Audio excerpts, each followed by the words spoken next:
எல்லா குழந்தைங்களுக்கும் என்னோட வணக்கம். நான் உங்கள் தீபிகா அருண். இன்னைக்கு என்ன கதை கேட்க போகிறோம் தெரியுமா? சரி, உங்களுக்கு ஒரு குறிப்பு தரவா? ஒரு மிருகத்தோட சத்தத்தை கர்ஜனைன்னு சொல்லுவாங்க. அது எந்த மிருகம்?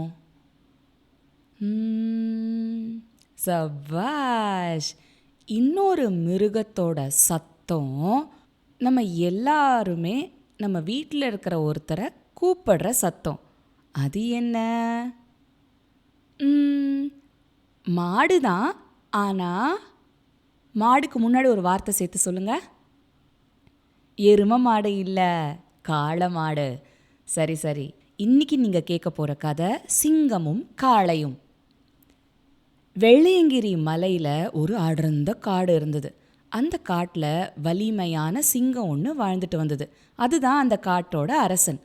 ஒரு நாள் காடு முழுக்க ஒரு பயங்கரமான சத்தம் கேட்டுச்சு.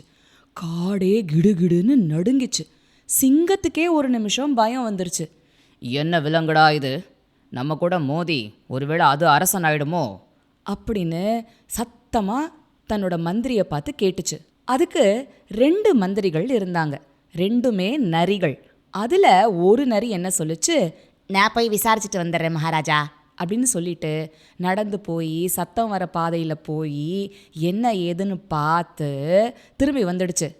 என்னன்னு பார்த்தா அது ஒரு பெரிய வலிமையான காளை. திரும்பி வந்து என்ன பண்ணுச்சு? சிங்கராஜா, அது ஒரு காளை மாடு, பார்க்க பெருசாக வலிமையாக இருக்கு அப்படின்னு சொன்னோடனே ராஜா என்ன நினச்சிது? நம்ம நாட்டுக்கு புதுசாக ஒரு பிரஜா வந்தா அதோட நான் நட்பை ஏற்படுத்திக்கணும் அப்படின்னு சொல்லிட்டு சிங்கம் அந்த காளை மாடை போய் சந்திச்சு அதோட நண்பன் ஆயிடுச்சு. நண்பன் ஆயிட்டு, எப்படி நீ காட்டுக்குள்ளே வந்த? காளை மாடு காட்டுக்குள்ளே வாழற மிருகம் இல்லையே, அதனால காட்டுக்குள்ளே எப்படி வந்துச்சுங்கிற சந்தேகம் சிங்கத்துக்கு வந்துச்சான். அதை கேட்ட உடனே அதுக்கு அந்த காளை மாடு என்ன சொல்லிச்சு தெரியுமா? நான் ஒரு வளமான புல் நிலத்தில் தான் வாழ்ந்துட்டு வந்தேன். அங்கே பச்சை புல் வாடாமல் வளர்ந்து பல மிருகங்கள் சாப்பிட்டு சந்தோஷமாக இருந்துட்டு வந்தது. ஆனால் திடீர்னு மனுஷங்க வந்தாங்க.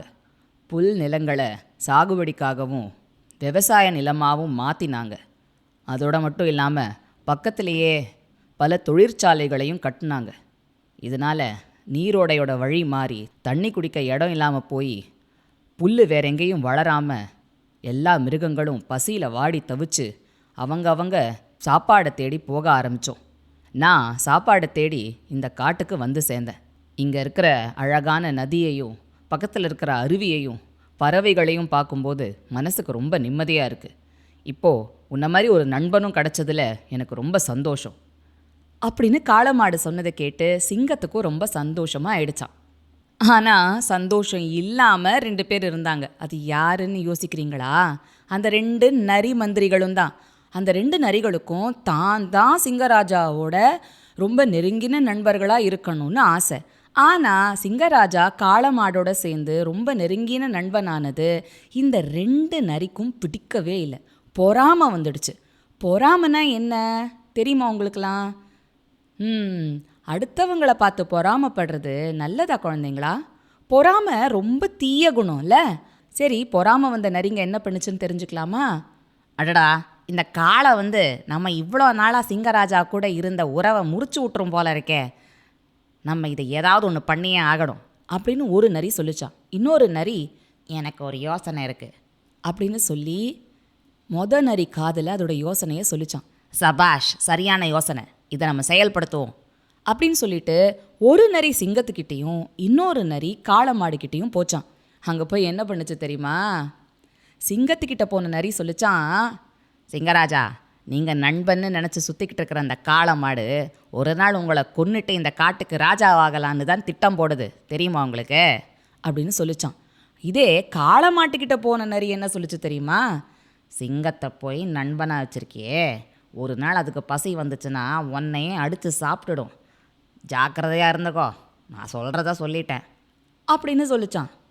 என்ன குழந்தைங்களா, இதில் உண்மை இருக்கா? இல்லை தானே? ஆனால் இந்த மாதிரி யாராவது ஒருத்தர் நம்மக்கிட்ட சொல்லும்போது சந்தேகம் வராமலா இருக்கும்? சந்தேகமும் பயமும் வரத்தானே வரும். ஆனால் சிங்கமும் காளை மாடும் முதல்ல கொஞ்சம் யோசிச்சுதுங்க. இந்த நரிங்க சொன்னது உண்மையா இருக்குமா, நம்ம இப்போ என்ன பண்ணலாம் அப்படிங்கிறதெல்லாம் ஆழமாக யோசிச்சுதுங்க. ஒருவேளை ஆழமாக யோசிக்கலைன்னா என்ன பண்ணியிருக்குங்க, சந்தேகத்தில் ஒன்றோட ஒன்று சண்டை போட்டிருக்கும் இல்லையா? ஆனால் ஆழமாக யோசிக்கும்போது உண்மை என்னன்னு கண்டுபிடிக்கணும் அப்படிங்கிற ஒரு தீவிர எண்ணம் வந்த உடனே சிங்கமும் காளையும் அடுத்த முறை சந்திச்சுக்கும்போது எப்படி பேச ஆரம்பிக்கிறதுன்னு ரெண்டுமே யோசிச்சுட்டு இருந்தது. ஆனால் காளமாடு தைரியமா, நண்பா, நான் ஒன்று கேட்கவா? நான் கேட்குறேன்னு நீ கோவிச்சுக்க கூடாது அப்படின்னு காளமாடு பேச ஆரம்பிச்சுது. அதை கேட்ட சிங்கத்துக்கு ஒரே ஆச்சரியம். எனக்கும் உங்ககிட்ட ஒன்று கேட்கணுன்னு தான். ஆனால் எங்கே நான் கேட்டா உனக்கு மனசு வருத்தமாக இருக்குமோன்னு தான் நான் கேட்கல அப்படின்னு சொல்லுச்சு. இந்த மாதிரி பீடிகை போட்டே ரெண்டும் பேசுகிறத கேட்ட உடனே சரி, இதில் ஏதோ ஒரு சதித்திட்டம் இருக்குங்கிறது ரெண்டு மிருகத்துக்கும் புரிஞ்சுது. காளமாடு சொல்லிச்சான், சரி முதல்ல நீ சொல்லு என்னன்னு. சிங்கம் சொல்லிச்சான், என்னோட மந்திரி சொன்னான், நீ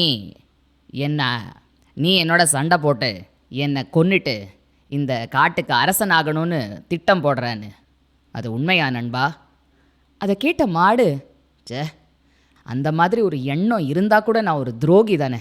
கண்டிப்பாக இல்லை நண்பா, ஒரு நாளும் நான் அந்த மாதிரி பண்ண மாட்டேன். உன்னோட இன்னொரு மந்திரி நரி என்கிட்ட வந்து என்ன சொல்லுச்சு தெரியுமா? நீ ஒரு நாள் பசி வந்ததுன்னா என்னையே அடித்து சாப்பிட்டுடுவேன்னு சொல்லுச்சு. இதை கேட்ட சிங்கத்துக்கு ரொம்ப கோபம் வந்துருச்சு. என் கூடவே இருந்து மந்திரிகள்னு சொல்லிக்கிட்டு எனக்கே துரோகம் பண்ணுறாங்களா? ஒரு வழி கட்டுறேன் அவங்களுக்கு அப்படின்னு கோபமாக கர்ஜனை செஞ்சுதான். அந்த கர்ஜனையை கேட்ட தூரத்தில் இருந்த ரெண்டு நரிக்கும் வெளுத்து போச்சான். சிங்கம் வேகமாக அந்த நரிங்க கிட்ட போய், என்னுடைய நட்பையா நாசம் பண்ண நினச்சிங்க? உங்களை ஒரே நொடியில் அடித்து கொன்னுட்டுமா அப்படின்னு சிங்கம் கேட்ட உடனே பக்கத்தில் இருந்த காளமாடு சொல்லிச்சான், வேணாம் நண்பா, அவங்கள இந்த காட்டை விட்டு வெளில துரத்திடு. அவங்க வேற காட்டில் போய் பொழைச்சிக்கிட்டோம்.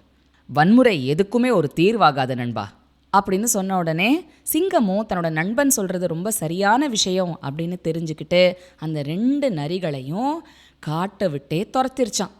அதுக்கப்புறம் சிங்கமும் காளையும் நம்பிக்கையோடையும் நேர்மையோடையும் நண்பர்களாக ரொம்ப நாள் சிரிச்சுக்கிட்டு கிரிச்சுக்கிட்டு சந்தோஷமாக வாழ்ந்தாங்க. என்ன குழந்தைங்களா, உங்களுக்கு இந்த கதை பிடிச்சிருந்துச்சா? சுற்றுச்சூழல் பாதுகாப்பு ரொம்ப முக்கியம் இல்லை? அதை பற்றி நீங்கள் உங்கள் அப்பா அம்மா கிட்ட பேசுங்க. காடுகள் மரங்கள் இதெல்லாம் அழிக்காமல் இயற்கை வளங்களை பத்திரமா பார்த்துக்க வேண்டியது நம்ம பொறுப்பு. சரியா? அடுத்த வாரம் இன்னொரு கதையோட நான் உங்களை சந்திக்கிறேன். அது வரைக்கும் சிரிச்சுக்கிட்டு கிரிச்சுக்கிட்டு சந்தோஷமாக இருங்க.